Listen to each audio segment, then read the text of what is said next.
గాంధీ భవన్ గదులలో కూర్చొని మా ఆకలి కేకలను అవహేళన చేస్తున్నారు కదా. ఈదా దిల్సుఖ్నగర్ స్టడీ హాల్లో లైబ్రరీలలో మా గుండెల బరువు కన్నీటి వరదలు కారుతుంది కదా. ఇంకా ఎలా చెప్పాలి, ఇంకా ఎలా చెప్పమంటారు? ఇదే కాంగ్రెస్ ప్రభుత్వము దిక్కుతోచని స్థితిలో చావు బతుకులో ఉంటే మా నిరుద్యోగుల మిత్రులు ఆక్సిజన్, నిరుద్యోగులు రాముడు విడిచిన బాణం లాంటి వాళ్ళు. ఎస్, రాముడు లేదే రామేం లేదు, నిరుద్యోగుల సపోర్ట్ లేదే మీ ప్రభుత్వం లేదు. అవునాగా ఇక్కడ వచ్చిన నిరుద్యోగులు ఒక్కొక్కరు సైనికుల కదిలి నీ పీదని కూలతో అయిపోతే అప్పుడు నన్ను అడుగు.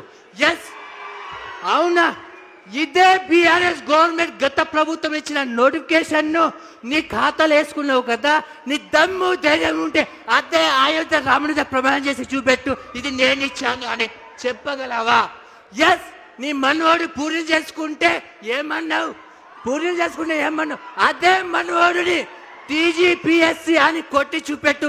నోటిఫికేషన్ నీ ప్రభుత్వం ఇచ్చిందా లేదా గత ప్రభుత్వం ఇచ్చిందో తెలుస్తుంది కదా. అప్పుడు వాడు అంటాడు, తాత ఇది మన నోటిఫికేషన్ కాదే, కేసీఆర్ తాత ఇచ్చిన నోటిఫికేషన్ అంటాడు కదా.